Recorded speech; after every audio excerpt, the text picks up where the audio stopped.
भुवड यांना मृत्यूने गाठलेच, 4 मुली झाल्या पोरक्या. झाड होऊन ठाण्यातील पहिला बळी. ठाणे. 3 दिवसांपूर्वी झालेल्या मुसळधार पाऊस आणि सोसाट्याच्या वाऱ्यात झाड होऊन जखमी झालेले पांडुरंग भुवड यांची मृत्यूशी झुंज अखेर अपयशी ठरली. यामुळे त्यांच्यावर अवलंबून असलेल्या 4 मुली पोरक्या झाल्या. सोमवारी हाजुरीजवळील प्रादेशिक परिवहन कार्यालयाजवळ पांडुरंग भुवड यांच्यावर झाड पडले होते. त्यांना तातडीने शिवसेनेचे स्थानिक नगरसेवक विकास रेपाळे आणि नम्रता भोसले जाधव यांनी महावीर जितो रुग्णालयात दाखल केले. गेल्या 3 दिवसांपासून त्यांच्या रुग्णालयातील उपचारांबाबत उपमुख्यमंत्री एकनाथ शिंदे आणि पालिकेचे आयुक्त सौरभ राव यांच्या वतीने रेपाळे व त्यांचे सहकारी लक्ष ठेवून होते. मात्र दुर्दैवाने उपचारादरम्यान गुरुवारी भुवड यांची प्राणज्योत मालवली. या घटनेचे गांभीर्य ओळखून विकास रेपाळे आणि नम्रता भोसले जाधव, नगरसेवक राजेंद्र फाटक आणि नगरसेविका मिनल संखे यांनी तात्काळ आयुक्त राव यांची भेट घेतली. यावेळी उपमुख्यमंत्री शिंदे यांनी राव यांच्याशी फोनवरून संपर्क साधत भुवड कुटुंबाला तात्काळ आर्थिक मदत देण्याचे निर्देश दिले. आगामी महासभेत याबाबत ठराव मंजूर करून भुवड कुटुंबाला आर्थिक मदत व वारसाला ठाणे पालिकेत नोकरी देण्यात येईल, याप्रश्नी उपमुख्यमंत्री शिंदे यांची आयुक्त राव व महापौर शर्मिला पिंपळुलकर यांच्याशी चर्चा झाल्याचे रेपाळे यांनी नमूद केले. भुवड कुटुंबियांचे कधीही न भरून येणारे नुकसान या घटनेनंतर झाले असून त्यांना स्थानिक नगरसेवक या नात्याने मी आणि नम्रता भोसले जाधव वैयक्तिक मदत देत आहोत. तसेच त्यांच्या कुटुंबियांना कोणत्याही परिस्थितीत वाऱ्यावर सोडणार नाही. शिवसेना आणि उपमुख्यमंत्री एकनाथ शिंदे त्यांच्या पाठीशी खंबीरपणे उभे असल्याचे नगरसेवक विकास रेपाळे, नगरसेविका नम्रता भोसले, नगरसेविका मिनल संखे, नगरसेवक राजेंद्र फाटक यांनी प्रसार माध्यमांशी बोलताना सांगितले. घटना पण आमच्या प्रभागात होती आणि जी दुर्घटनाग्रस्त झालेली व्यक्ती आहे ती देखील राहणारी आमच्याच प्रभागातील आहे. पांडुरंग भिकू भुवड, वय वर्ष 64 असे. 6 तारखेला दुपारी 12-12:30च्या सुमारास झाड पडून त्यांच्या मेंदूला मार लागला होता. त्यांना उपचाराकरिता आम्ही जितो हॉस्पिटल या ठिकाणी ॲडमिट केलं होतं आणि ॲडमिट केल्यानंतर त्यांच्यावरती सर्वतोपरी प्रयत्न केले.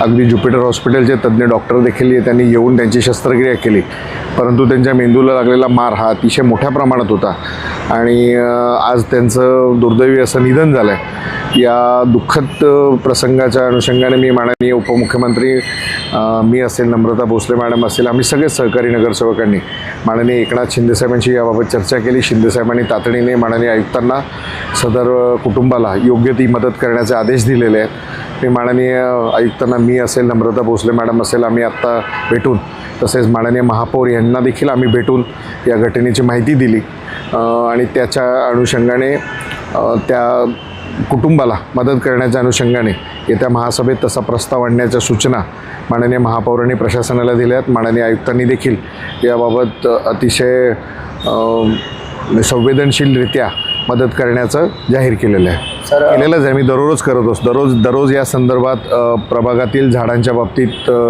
मी असेल, नम्रता भोसले मॅडम असतील, आम्ही सगळेच नगरसेवक पाठपुरावा करत असतो.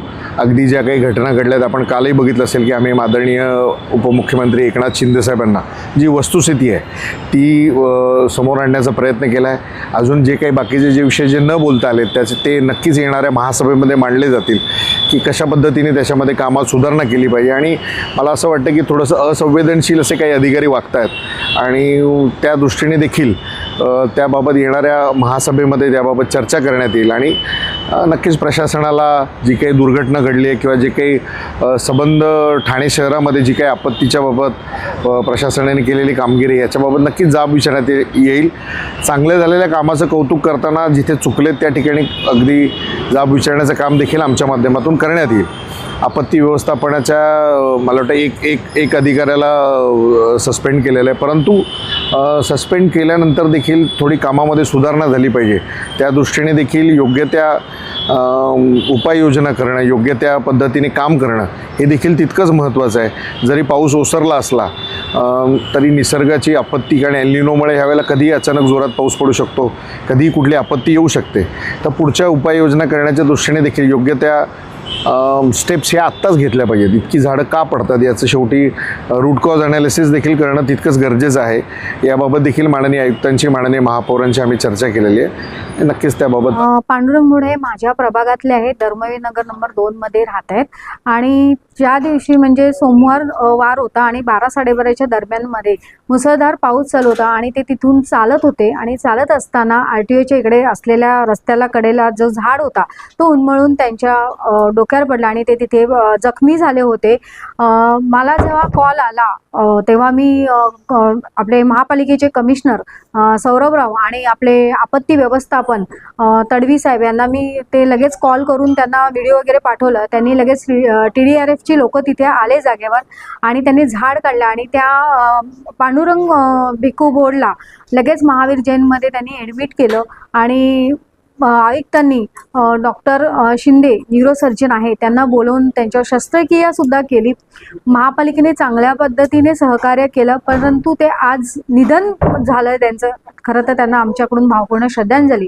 आणि आज आम्ही आयुक्तांना एक पत्र दिलेलं आहे. माझ्यासोबत सहकारी नगरसेवक आहे राजेंद्र फाटक, ह्यांनी आम्ही दोघांनी मिळून एक पत्र साहेबांना दिलेलं आहे की त्यांच्या कुटुंबाला एक आर्थिक मदत आणि त्यांच्या कुटुंबातल्या एखाद्याला ठाणे महानगरपालिकेमध्ये कंत्राट पद्धतीने सेवेत रुजू करून घ्यावा अशी आम्ही आयुक्तांना विनंती केलेली आहे.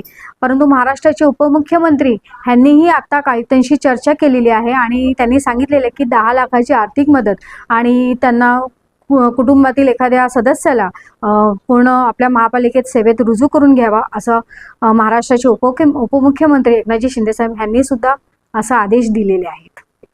घटना ही दुर्दैवीच आहे, पण त्याला आता आपण काय करू शकत नाही. जास्त पाऊस असल्यामुळे आणि हवा जास्त असल्यामुळे तिथे तो तिथून जात होता. त्याचं नशीब थोडंसं खराब असल्यामुळे त्याच्यावरच बरोबर ते झाड पडल्यामुळे त्याला जास्त दुखापत झाली आणि त्याला आम्ही ताबडतोब जिटोमध्ये ॲडमिट केलं आणि तिथे त्याच्यावर उपचार करत असताना त्याचा तिथे मृत्यू झाला. त्याच्या कुटुंबात आम्ही सहभागी आहोत. तर कुठेतरी झाडांची मुळं ही कमकुवत झालेली आहे, त्यांचं ऑडिट झालेलं नाही आहे, त्यांची वेळेवर छाटणी झाली नाही, यामुळे दुर्घटना घडली का? हा साहेब, बरेच वर्षी ती झाडे जुनी असल्यामुळे त्यांना खालून काय सपोर्ट नसल्यामुळे ती झाडे आणि त्यांना काही सपोर्ट नाही, त्याच्यामुळे जास्त हवा लागली किंवा वारा आला तर ती झाडं कोलमडून पडतात. आणि आम्ही वारंवार हे कंप्लीट करत होतो महापालिकेला आणि ती आपली कारवाई चालू होती कटिंगची. पण आता काय अचानक हे झाल्यामुळे त्याला आम्ही काही करू शकत नाही. तरी पण आम्ही आयुक्तांशी बोलून आयुक्तांनी त्याच्यावर मार्ग काढलेला आहे. त्यांना 10 लाखाची मदत केलेली आहे आणि त्यांच्या कुटुंबातील एकाला नोकरीला तिथे समाविष्ट करून घेणार आहे. ऑडिटची काय झाडांची मागणी केली आहे का? हा, केलेली आहे. आम्ही ह्या पण गेल्या पण महासभेमध्ये केली होती, पण आता कसं ते चालू असल्यामुळे अचानक झाल्यामुळे काही करू शकत नाही ते पण.